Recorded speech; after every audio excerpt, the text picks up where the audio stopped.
Hey everyone, it is James Gardner again with another episode of Conversations in Courage. So welcome, welcome, welcome, as I always say.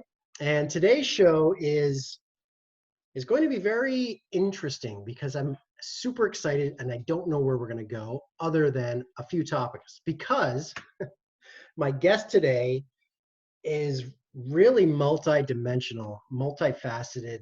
She was a downhill skier, a downhill ski racer. She's a classical violinist who then made the switch to combining violin and hip hop and has produced albums and played all around. She is a world traveler, obviously in the name of contribution and being of service.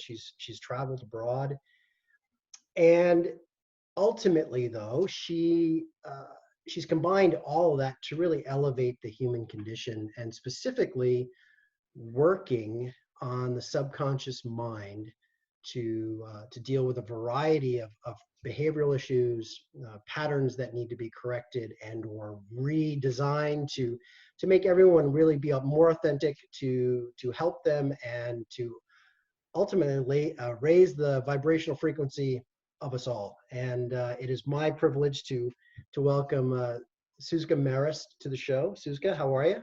I'm great. Thank you so much, Jim. That was a wonderful introduction. Yes. Well, it's great to be here, and I'm really excited for this little journey because Yeah. you do bring a lot to the table, and Thank you. from your musical background and so forth into what you do now. But why don't we, before we dive into some conversations in courage today, let's just hear from you a little bit about you, because it is so rich, and maybe you can share with some of my community perhaps that have never met you a little bit more about yourself. Yeah. Well, from an early age, I feel like I've always been just a lover of human behavior and life, and finding books in my house about, Carl Jung and all these psychotherapists and people that were talking about really interesting, in-depth topics.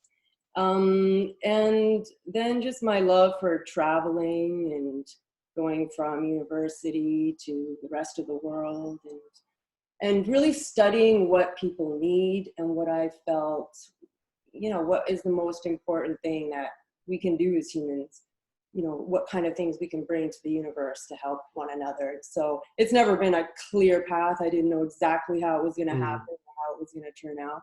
It's more something that just unfolded as I went along, and finding out where my spots were, weak spots and things and areas, and that unfolded into my my most recent love and passion, which is RTT hypnotherapy, which stands for Rapid Transformational Therapy.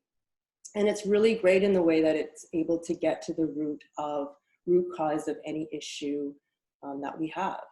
So it can be, really back in time, from very far back in our childhood, or it could be even something more recent, and just habits in general. So being able to change that on a level where we can have a sustained new mindset and really be in our full abundance and joy as humans.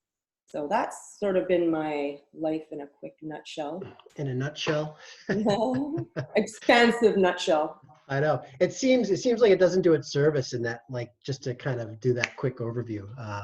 However, great. And obviously, we're having these conversations now with our communities, with peers and with colleagues, because we realize that we're in a time where there are a lot of people that are either dealing with pre-existing behavioral patterns that may be coming to light because of this current situation, perhaps establishing new patterns that may not serve them moving forward, right?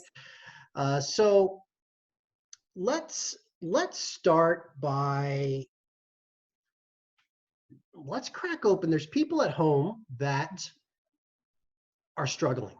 They're struggling. And perhaps there's some unresolved or some scar tissue that they're dealing with. And what would be some of the things that we could talk about to maybe give people an insight into what they may do, what would be the next step, what is some of the process or techniques maybe that you use to start people on a proactive journey that way? Yeah, well, I think for just on a basic like waking up in the morning level is everything right now, since people aren't doing their regular schedules as much, right? Because of the disruption, I'd say is making your own schedule. So really getting in touch with what is it that you can do that makes you, just feel good. So I don't start with turning on the news because that doesn't make me feel good. So it's eliminating the things that take our vibration down and increasing the things that bring our vibration up. So it's as simple as that. So even starting with, a meditation in the morning. I'm also half a yoga teacher and meditator. So that's a big part of my practice, and just being in that state where you can be in your own space. There's nothing else around you. There's nothing influencing you. And you can just get in touch with what it is you need in that moment.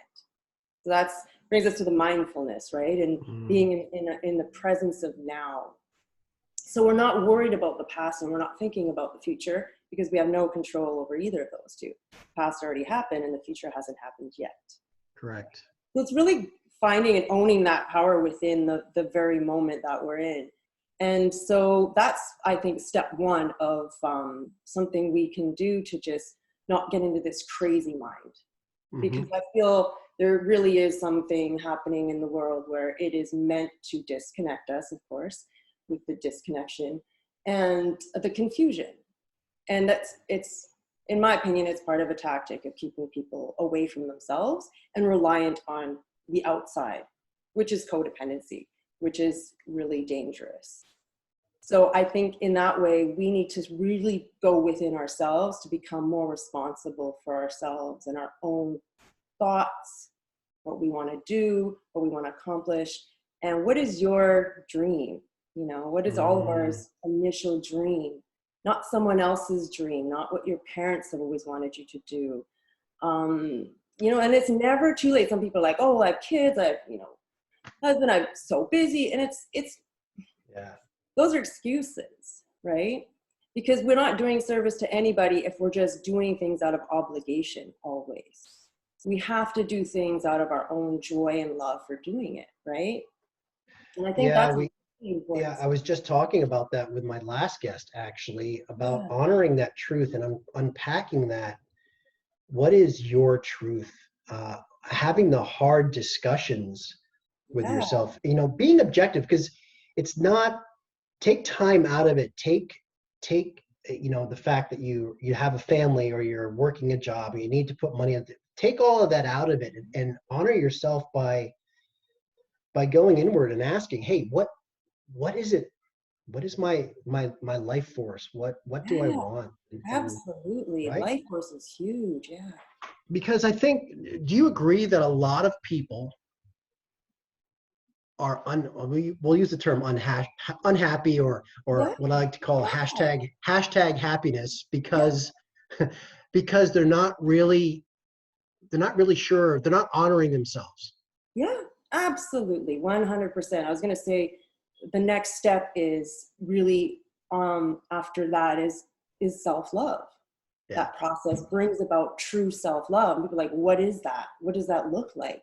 Some people don't even know what that looks like because they've abandoned themselves so long ago. And this is what happens. And I work with a lot of clients that have been through serious trauma, childhood, sexual abuse, all kinds of things, or even witnessing abuse or physical violence, all kinds of things. And as a child, your brain cannot process what is happening. So we suppress it, we put it somewhere in another space, and we continue on through life. And this happens to all of us on various levels. It doesn't have to be that extreme as abuse or trauma. It can be as little as, or as big as being lied to, for example, right now in the media and things like that. That still hurts us collectively because we're like, hey, who can we trust, right? Yeah. So the outside world isn't going to give us what we need. We can only give that to ourselves. So we have to learn to trust ourselves, right? And that's one of the biggest things, especially with women. Work with a lot of women, usually relationship issues, and it's trust is one of the biggest things that come up. Trust is huge. And do you feel that trust is being challenged more now than ever, perhaps, on Yes. various levels? Yes, because I think when people start to freak out, they get away from their center, their Mm, balance point, their mid center. So they go there, and they try this, they try that. And, you know, even belief systems start to change in all these, or they think someone else is doing something better. So they'll copy that, try it, and it doesn't work. So we're always there's a tendency to get taken away from who we actually are. So it's really that, again, going back to that place within us, what feels good for me? It's going to be different for me. It's going to be different for you. It's going to be different for everybody. That's the whole purpose of all of us. We're unique beings with our own personal energy to bring to this world, right? So what can we bring that is uniquely us that can help us? So you had said when we just mentioned trust, and you said, yeah, like people, because whether it's the media or this or that, we're all getting pulled away Mm-hmm. from our, I think you life center or whatever the term was that you used, I can't remember. So getting back to what you were saying earlier, then to strengthen trust, one must go in and find that present, that now, that state of being completely in the moment. Does Mm-hmm. that, in a sense, help strengthen trust? Yes.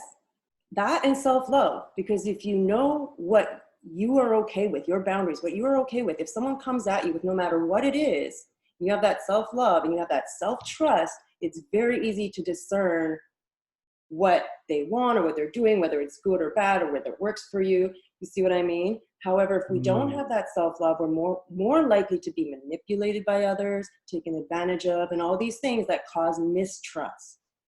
Right? And then we start that pattern of, well, it happened before, so it might happen again, right? Whereas if you take that moment and you seize that moment, what happened again is in the past, but you now have control over your future by being in the present moment and only responding to the things that really resonate with you. mm, Right. So this is a big part of, I learned this through experiences. This isn't something that I'm just making up. yeah. It's, I've been through extreme situations where I trusted others, or I had that inkling like something isn't right, and I didn't listen to that intuition, right? And then Yes. I followed something else. So I've learned really hard lessons in that way. So again, we all have our own way of learning and coming to our own truth and our own realization. So then, so that's trust as it relates to yourself. And then if some people are out there right now dealing with perhaps a breakdown of trust with a partner, let's say, or Mhm. family member, whom ultimately they still have no control over, they can only control themselves. So Exactly. still adopting what you're saying in terms of self-love and being present will put them in a better position to make conscious decisions with regards to that partner, or Exactly. listen to their intuition, for a lack of better term, or Exactly. yeah. Yeah, absolutely. Because Okay. we think, we want to be selfless as well, right? We think we want to help others. But how can you help others if you're not centered within yourself, right? Or True. feeling like you trust yourself for your own judgment, Yeah, right? do you feel like there's a lot of misalignment out there right now? Absolutely, 100%. And Yeah. again, it's because we haven't been taught to learn for ourselves. So again, maybe it's the schooling system and the way we were put into this world. We're trained to really take in information and regurgitate it and, Right. you know, listen to our parents and listening to everybody else but ourselves. I personally didn't go to a school where they said, hey, Suzka, listen to yourself, or, trust yourself. I mean, there's not a lot of places that's being taught that I've noticed. And I've Mm, worked with kids for like the last 15 years, and they're very sure of themselves. They have this amazing, awesome confidence that they're just, I can do this, I can do that, right? If they're brought up healthy, and have good self-esteem. And that's such a beautiful quality to have. oh, And then it's like, what happened to that beautiful, confident kid. As you get older, you're like, oh no, I can't do that. And all this self-doubt starts coming in, and people want to follow their dreams, but they're like, oh, who am I to follow my dreams? Or, you know, maybe a parent or somebody in your past said, oh, that's a childish dream, don't do that. You know, it could be as simple as somebody telling you something where, oh, you can't be a singer, or you're never going to make it as a musician, or whatever people say. And that gets into your brain somewhere, and that becomes your belief. Yeah. So belief becomes your habits, becomes your everything, right? And that's where the work that I do really comes in. And that's the only time I've really noticed deep, profound changes, is changing that belief pattern on the subconscious level, because sometimes we forget that it's even there. I mean, we do forget it's there, because we've gone through life for so long with that little thing there, you know, that's not been resolved, and it's still nagging at us. Yeah, and I want to camp out a little bit on this youth concept and the inner child, and because I mean, I talk about this all the time, very passionately about, you know, I want to wake up every day with that kind of eyes of wonder of a child, you know, every day. And I don't understand why it can't be that way. It's a perception, you know. It is, exactly. Beautiful word, perception. It's all perception. Right? It's just, the world is our flipping playground if we choose to see it every day. Yeah. You know, and and everything you can imagine. Yeah, right. Yeah, and imagination, you know, people, they start to get older, they lose the sense of imagination. They lose a sense of creativity that way, creation, imagination, dreaming. Yeah. And I understand there's an innocence, but it is an innocence of youth, but it's a pure innocence. Yeah. You know, it's not a naive bullshit innocence that we can apply later on as we get older. Oh, that person's innocent, you know, or it's different. It's different context. Yeah. So with the inner child, subconscious mind. Now, I've read, as you know, we've talked a little bit before this, that totally fascinates me. It's something that I just want to dive into and really, really learn, because it just makes so much sense to me. It speaks to me. Yeah. And obviously, as you were getting at, many things are imprinted on us from a very young age. Exactly. And over time, that subconscious imprint becomes our behavior patterns, right? Exactly. So with the work you do, you told me before, you talk about the inner child and kind of getting back to that, or reconnecting with that inner child. And let's talk about that a little bit. What does that look like with some of your clients in the past or whatever? Yeah, well, one of the most beneficial parts of the hypnotherapy session, for example, it's about 2 hours long usually. One of the greatest techniques has come up by my mentor, Marissa Peer, and it's called upgrading the child. And it's a time where we go to that place where you can go and take that inner child, that child of whatever age it is that, you know, maybe this belief came, or this loss of confidence or self-doubt, or whatever it is that starts in your life that we know when there's a block, but we don't know necessarily where it starts. And so in our subconscious mind, we're able to go to that place and find it really easily, quite easily, usually for most people.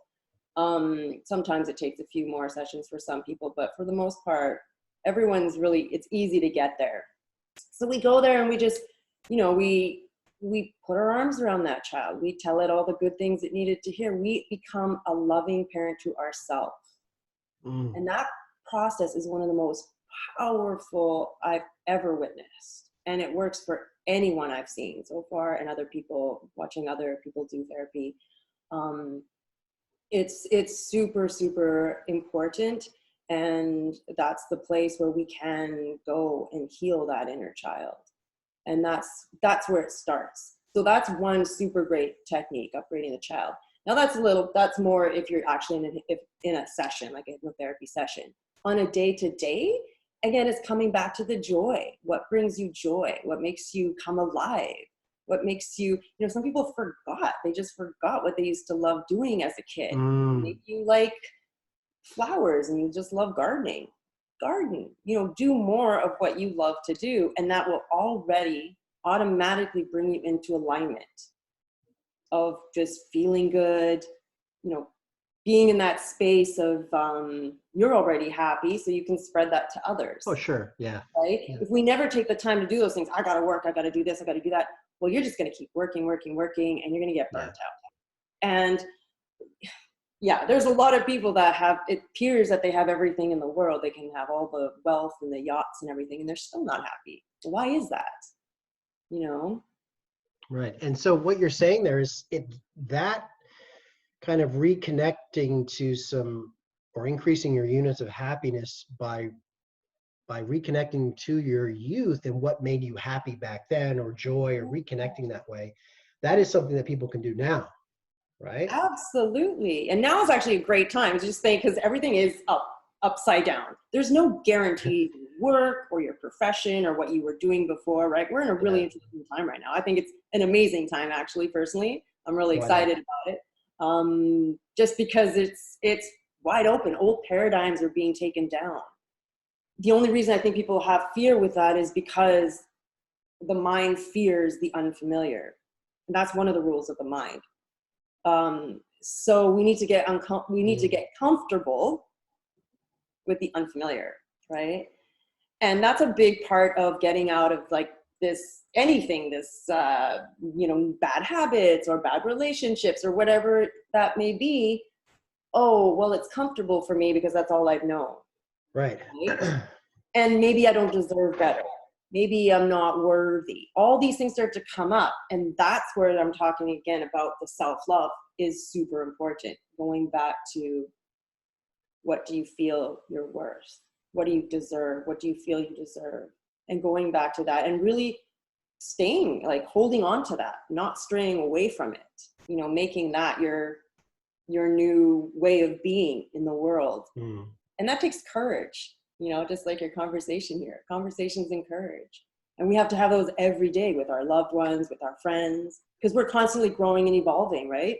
Hopefully. Because people, especially in your community here and my community as well, most of the people are really, really genuinely trying to do their best and really working on themselves and being better people and showing up more, of themselves as more authentic and of service to others in the most helpful way.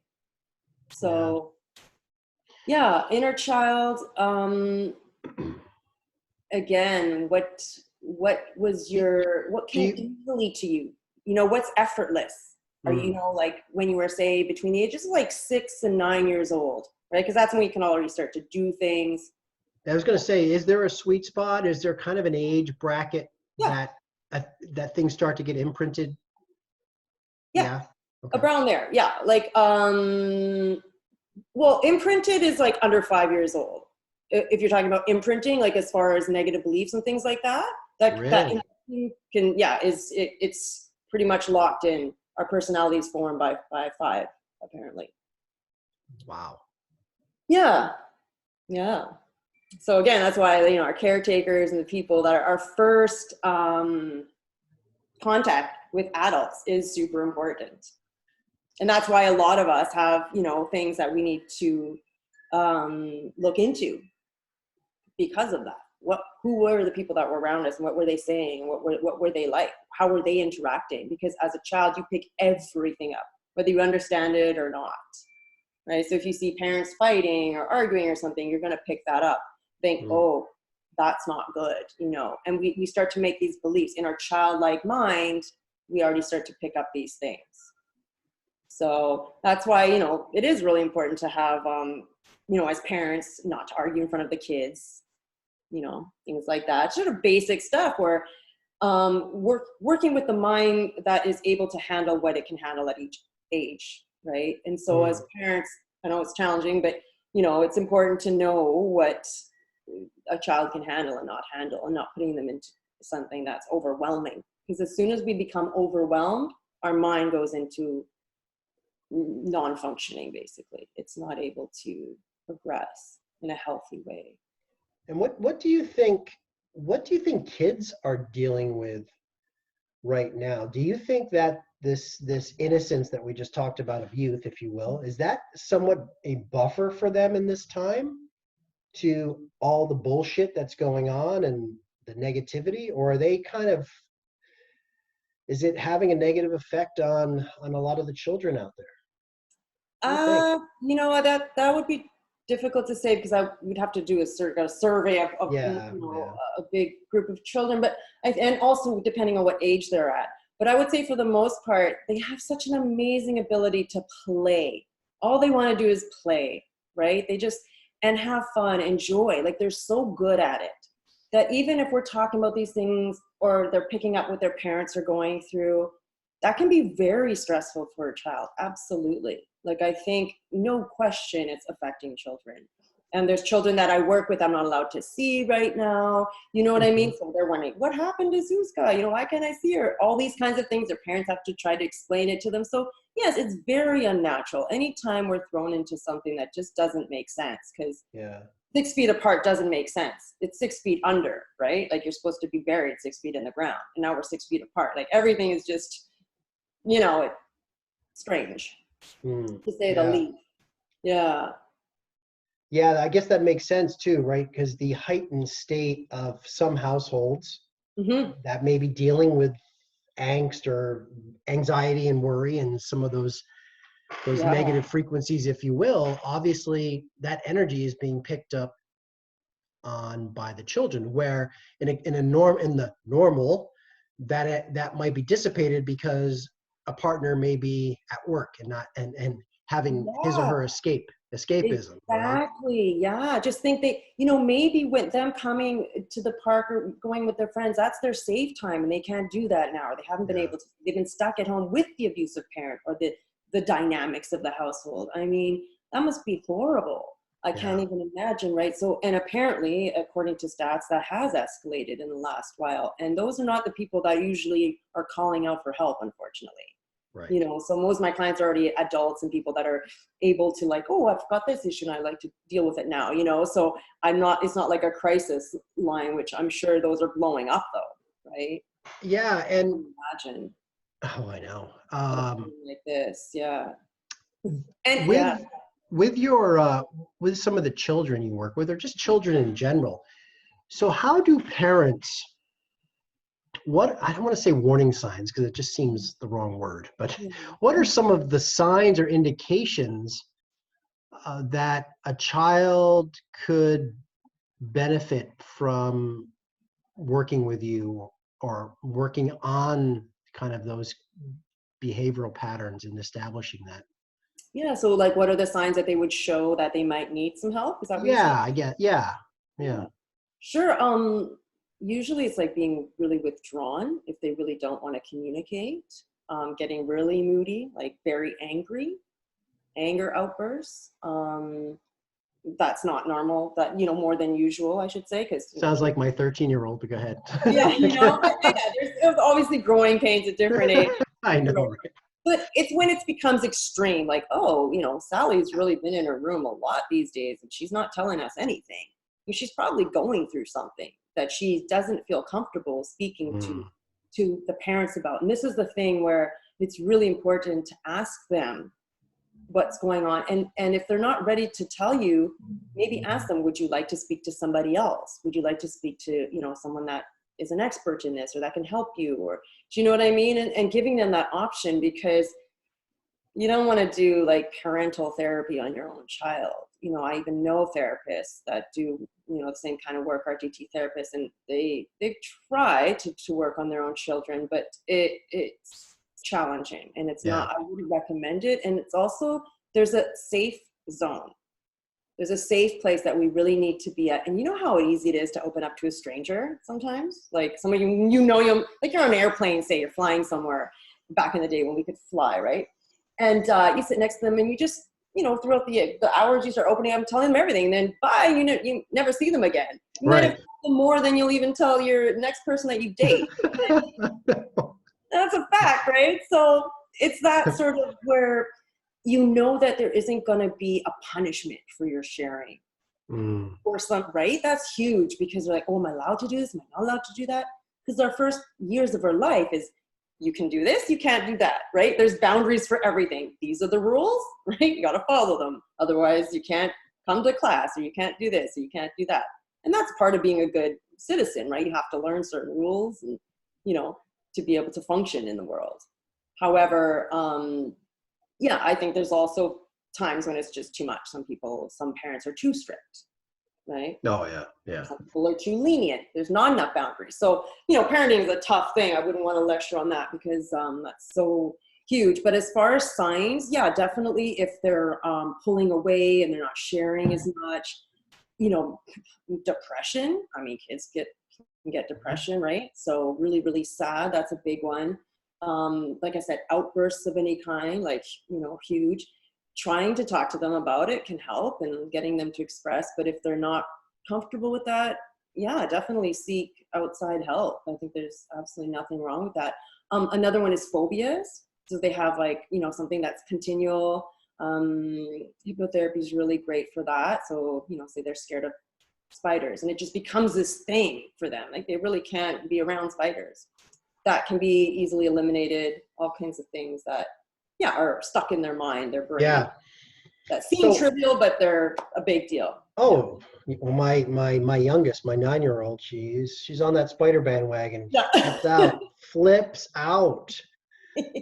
Doesn't matter. It could be the smallest spider in the world. Flips out. Yeah. So where does that come from, right? So it's like, maybe it's a horror movie, who knows? But our minds are really fragile. So that's another really important thing, is knowing, not knowing, but being aware of where our mind is going, like what we're taking in. So for example, horror movies, I try as much not to watch them at all, ever. Sorry, my phone is going on. So yeah, again, keeping positive information coming in, right? Anything to keep us in that high vibration, playing music, making, creating, doing arts and crafts. Like I spend a lot of time with kids just doing stuff like that's just fun, and that builds trust. So taking the time out to just really do simple things instead of like, you've got to do this, you've got to practice your saxophone for exactly, an hour, otherwise you can't do anything else. And, which is okay to have these discipline and stuff too. That's great. But you know what I mean? A healthy balance. You heard that a few times when you were a kid, didn't you? Yes. With the violin. It's a little more extreme though. Yeah. My parents came from the wartime. So they were even more extreme in the discipline factor, which again is great for your mind and, training, but it's also, I missed a lot of my childhood because of. So it's, I have no problems getting in touch with my inner child now. Needless to say, after all this work that I've done, and that's amazing. Realizing the importance of it, I'm just like, wow, okay. I used to be depressed and really sad and things, and then I don't know what happened. I just, had this.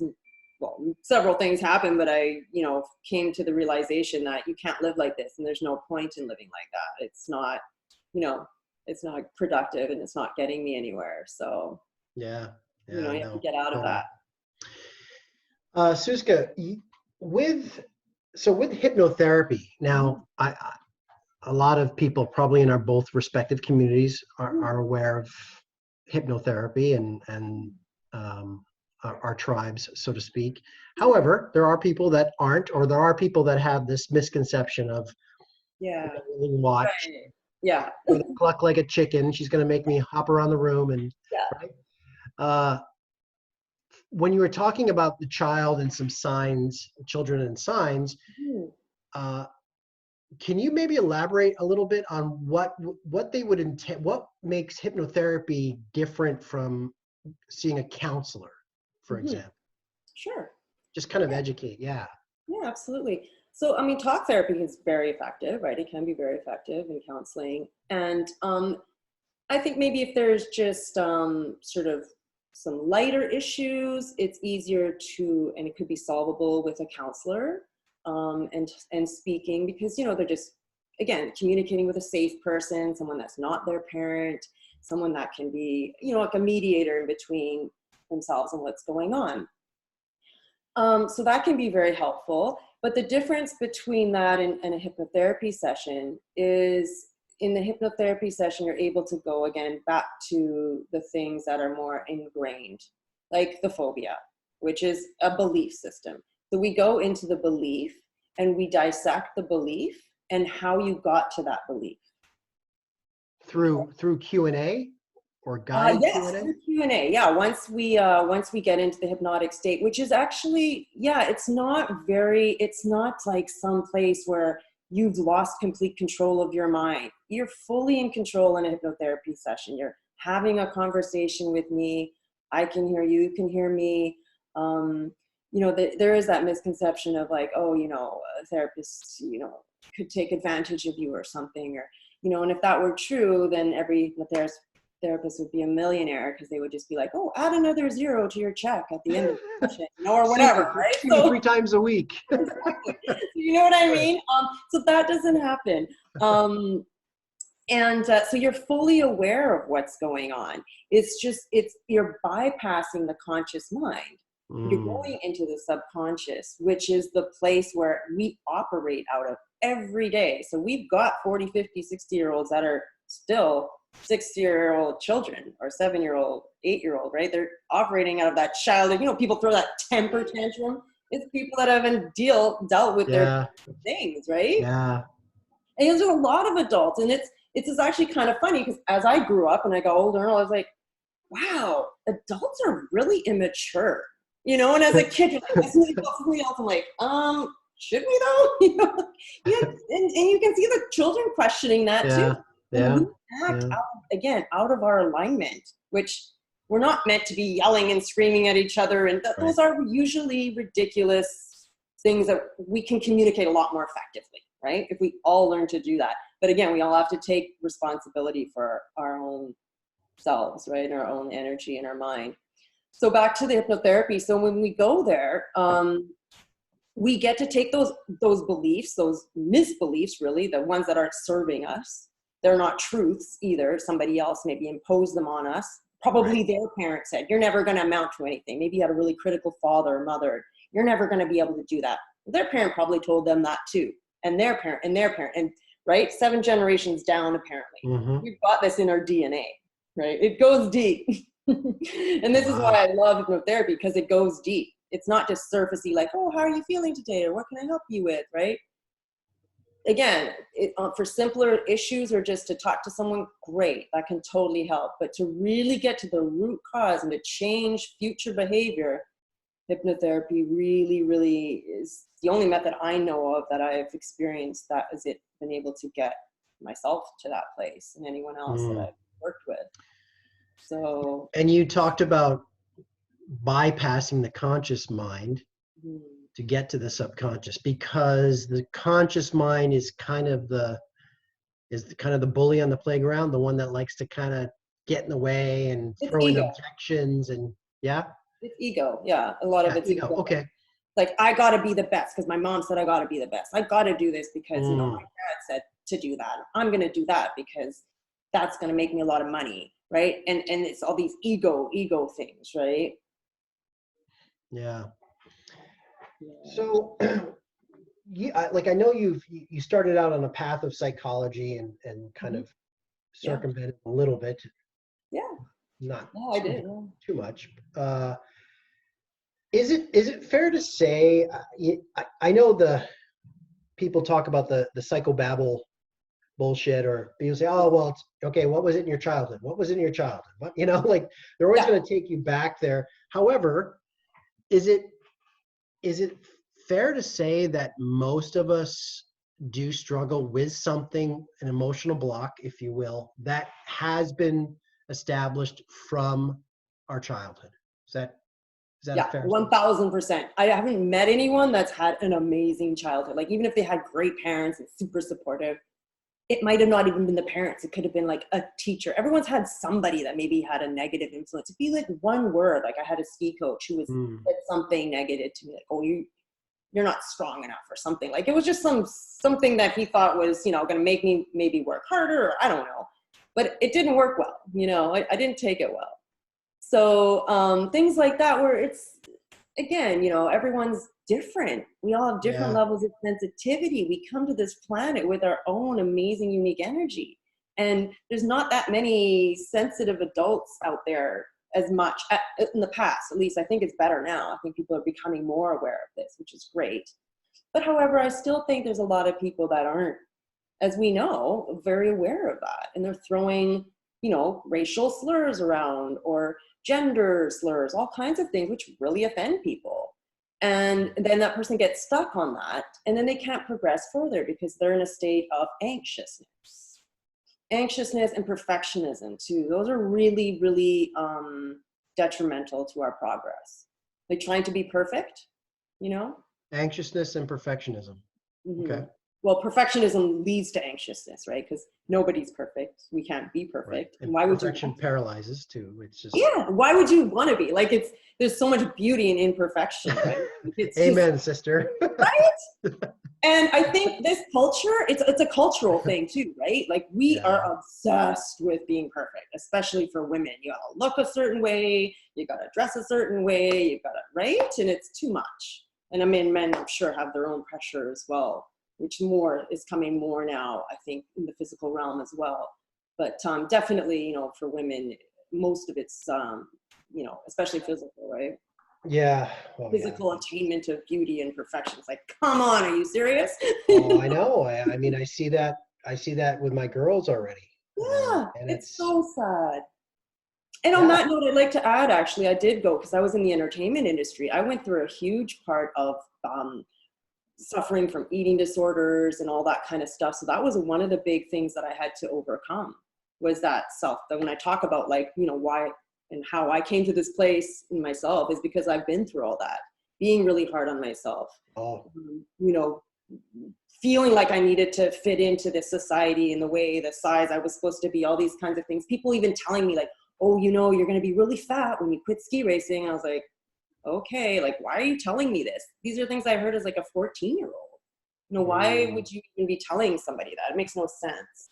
But these are the messages we get as young women, Yeah, and even from a guy's perspective, I dealt with that too. I lived in New York and LA for 14 years. I was in that business, the entertainment industry. That's right, yeah. And I flipping had a negative self-image that was kind of, I was a positive guy. However, in that industry, you get, it's rejection after rejection. It's based on looks. It's superficial. A lot of it is. Yeah. And then though, you start to, I'll speak for myself. I started to want those accolades other ways that did not serve me.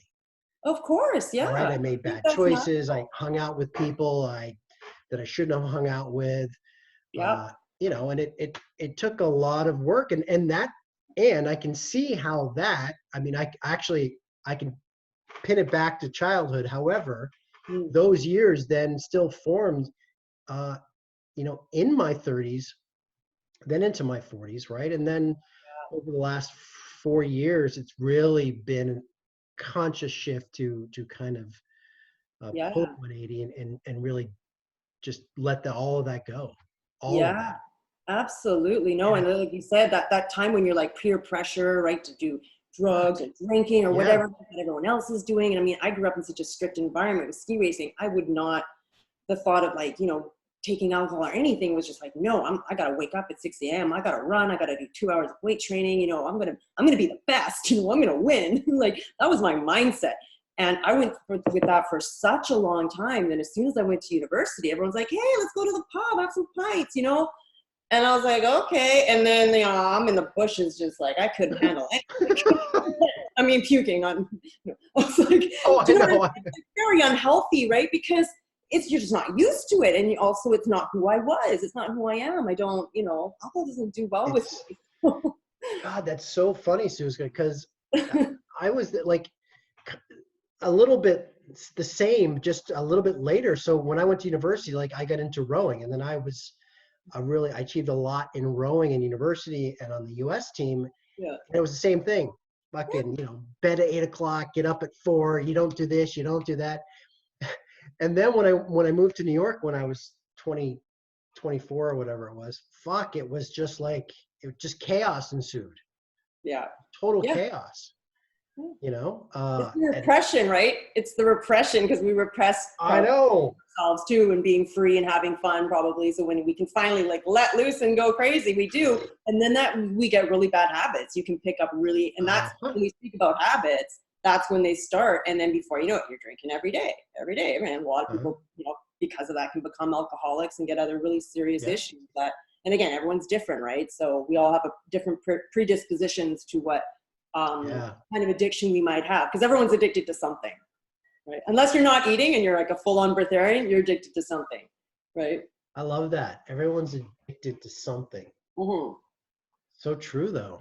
It is. So it's I've never really thought of that. Yeah.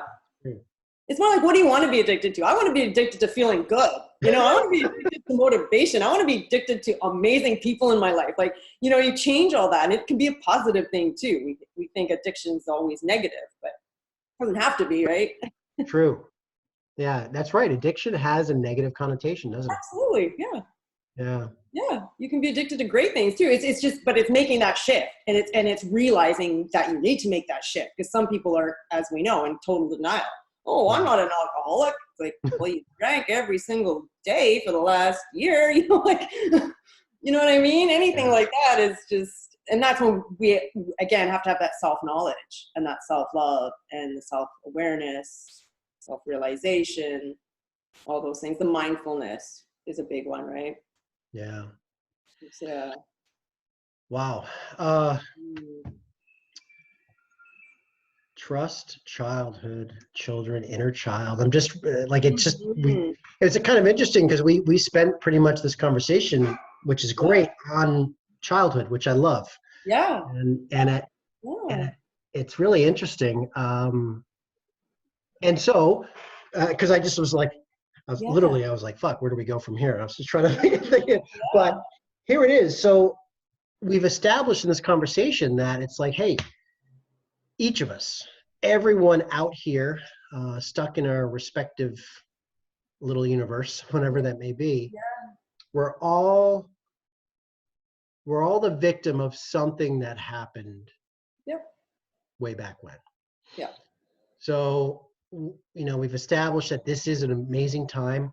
I'm with you on that. There's so many opportunities here for people to elevate, to self-grow, to work on things, relationships, whatever it is, and to honor the truth within. Yes. Beautiful. So let's bring it back to these adults. So adults, to get connected to their inner child. Okay. I think you had talked about finding that joy, that spark of joy. Yeah. That aliveness. Yeah, aliveness. The bliss. So sounds like somebody's business name. What would that be? Maybe. Yeah. Bliss life. I know, right? Bliss life. So journaling, like, what would be a really good practice for that? I was just going to say, great way to start is journaling. Writing down like stream of consciousness. I used to do this a lot. Just anything. It could even doesn't it have to be with any goal, just blah, blah, blah, blah, blah, whatever's on your mind. Just get it out on the paper. But when you start to read your own thoughts over time, you start to see patterns and you start to see what you are focusing on or where your weak spots are, right? Or where your brain is going. 95% of the thoughts we have today are the same ones we had yesterday, apparently. Something like that, like 95%, according to Great Britain, I believe. And I find that fascinating, right? Isn't it? You're like, oh no, I'm so hip and new and I'm constantly coming up with new stuff. And it's like, am I? You know, so that's a powerful stat. Yeah. That shows you how we truly are creatures of habit, for better or for worse. That's again, that leads back to what we do every day becomes our habits become us, and then that becomes our life. And then we want something different, but it's like, but what have you done every day? And for example, in my yoga training, we had this wonderful exercise where we had to write down, I believe it was like every hour, what we were doing for every day for, I think it was a week or 2 weeks or something, a longer period of time, at least 2 weeks. And it was like every hour you had to monitor what you were doing. And what a weird exercise, right? But it was powerful because you're like, wow, okay, you know, look at that over, and you can see who you are. You see, because whatever you're doing, you become. Whatever we focus on, we get more of, right? Mm-hmm. So let's focus on joy. Let's get back to the joy, right? Exactly. What we have in front of us. For example, my mentor, she's big on, she came up with the I am enough movement. So that's where a lot of the RTT therapy comes from, because everyone's root belief is that I'm not enough. Somewhere, someone, somehow told them or got into their brain that they're just not enough. So one great exercise is I write I am enough on my mirrors. Like when you look in the bathroom mirror, it's written right there, so you can't miss it. That's one technique. You just write it on lips with lipstick or whatever you want, sticky note. Yeah, I use dry erase. It works. Yeah, perfect, Same right? thing. Yeah, I do it. Yeah. Yeah. If you want more wealth, you want to get more money into your life, and you have some belief like, oh, you know, parents probably said money doesn't grow on trees, or some other belief. Get rid of those beliefs and say money comes easily to me. Write that down somewhere, right? You see that every day, it becomes your new belief. Money comes easily to me. Money comes easily to me, right? Just saying it just feels great. So it's mantras. What's that? Yeah, do you use affirmations in your practice? Absolutely. Yeah, I didn't get to that part of it when I was explaining it before, but yeah, that's a huge part of it. Once you go through the, going into the subconscious mind and then bringing all those old beliefs out, then we switch them into positive beliefs. And then towards the end of the session, there's like a time, it's called the cure. And it's about like 15, 20 minutes of you are amazing, you are worthy, you are loved, you are enough. And whatever it is that, specific to each client and each situation, whatever they were going through, I am worthy of attracting the most loving partner, right? And believing that. But you don't have to believe it. You get a recording. So all my clients get a really nice relaxing recording that they can listen to anytime they want. And the idea is after 21 days, it's mandatory to listen at least 21 days, because that's the time that the brain really picks it up. It becomes a new belief then. So when the people that actually do that work, not just, because some people will just do the session and then you give them the recording and maybe they forget or they neglect to do it or whatever, they're missing out on the most valuable part of it. Like I have affirmations for everything. I make them for myself. So whatever mood I'm in, whatever I feel I need more of, I just listen to that recording. I'll fall asleep to it, because that's the best time is when you're going to sleep or waking up in the morning, because your brain is the most able to take in that content. Is that theta state or? Yeah, theta brain. Okay. Yeah, exactly. And also because you haven't started your day, so you're not thinking of like, oh, I gotta feed the cats, I gotta do this, right? You're kind of in that lucid place, right? Lucidity, where you're accepting of new information, because this is new information, right?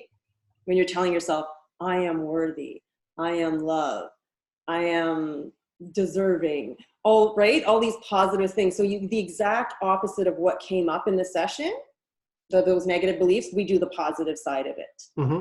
And that becomes your new conditioning into your new mindset. And it's so beautiful because we have control. This is where I'm saying, like, we don't have to worry about what's happening out there. We have the control of this. Yeah. The mind. We have control of what is going into our mind. And if we really focus and do this work, it's so powerful. I promise people will not ever think the same negative thoughts that they had again. That's how powerful it is. That's worked for me. I'm saying this because it worked for me. I feel like we have a duty. I think we have an obligation to increase the frequency here. Like, this is the time for each of us to turn the flipping dial, right? And wake up. And wake up. Yeah, that's it. Wake up. Look, we're not robots. We're not meant to just get up and do this and do that because I was told. That's what my dad told me to do. And my dad said I got to do this. And my mom said that, right? Like, we're all adults now, right? So we have to take responsibility for ourselves and our own personal energy. And we can't blame anyone around us. That's what being an adult is, isn't it? Yeah. Step into our own power and really being like, okay, I own this. Yeah, I messed up. I did that. My bad, right? Being able to say what happened, this and that. It's not excusing ourselves or, oh, I'm just going to do this. No, it's just taking ownership, and I'll speak personally. Yeah, I mean, it's liberating. it's so liberating. When you take ownership, there's a sense of peace that comes with that. There's a sense that, you're not living in a scarcity or fear-based mindset, and it's empowering. It's empowering and liberating, right? Yeah, exactly. It's liberating is a great word. It's freedom. And I mean, that's a big thing. That's what I say in my sessions. You'll get freedom. You get freedom. You get freedom from your own thoughts. And that's why even like on my, my page on Facebook for my business, it says, free your mind. Because that's the thing that's holding you back is your mind, right? Mm-hmm. We all have, if you're healthy, of course, health first, you got to be healthy. But if you have all those things and you're able to get up in the morning and do your things, now you have the choice. What are you going to do? Right? And don't forget, and your responsibilities, of course, that you do and we have to do in society. But then what do we want? What do we want to do? What do we want to manifest in this dimension here? How can we wake up every morning as if we're the kid that hops out of bed Christmas morning and runs down the hall? Like, that's what I think of every day that I wake up. It's not always rainbows and unicorns. However, right? That's it. And I think you really opened our eyes today that we have that ability within us. We do. And yes, sometimes we need professionals to guide us along. However, everyone right now can take some very next steps to at least get in touch with more joy in their life, to increase their units of happiness. Yeah, little things. Yeah. Little things. Maybe I really like anything. Like, I really like puppies, and maybe you can have a puppy. Go hang out with puppies. If that brings you joy in that moment and makes you feel good, do that, because it will change the course of your day, right? It'll change everything. It just as negativity does too. We can stay on that course, but we have that choice: happiness or pain. We always have a choice. Right? Always. Yeah. Right. So. But that's easier said than done too. Like I said, when we have these stuck things in our head, we're like, how do I get there? So for people that are struggling, for example, they're like, oh, it's all good and well for you to say that. You're obviously in a good mood, doing well. That's true, because I've done the work though too, right? Right. And it's not, it comes and goes. And I have coaches too. I have people that make me accountable as well. Oh yeah. So even as therapists, I need people that tell me, hey, step your game up or whatever. Totally. So everyone has blind spots and we all need encouragement. We all need motivation. So it's also being accountable for that too, to keep ourselves on point. We have a phrase that we use at Leap Zone where it's be wary of the coach with no coach. Good right? one. We all need that, all of us, right? Absolutely. Professionals, coaches, whatever. We're all in constant motion to work through things and to elevate. So good stuff. Well, Suzka, this is great. We're basically, I mean, it's been an hour already, if you can believe it. Oh wow. Oh my gosh. I know. Amazing. Is there anything that you want to share or tie up, or I mean, we've really cracked open, but maybe you can leave the audience with a few kind of Suzka bombs. Yeah, I'd love to. Well, I'll share some habits. Some habits for success. How about that? Yes. So I even wrote them down to make sure I didn't stray off. So there's 5 great habits I can share with you. So number 1 is self-praise. So praising ourselves for what we're doing, right? And instead of, oh, you dummy, why did you do that, right? Do the opposite. You're amazing. Great job for waking up today. Like anything, simple things, right? Praise yourself. Yeah.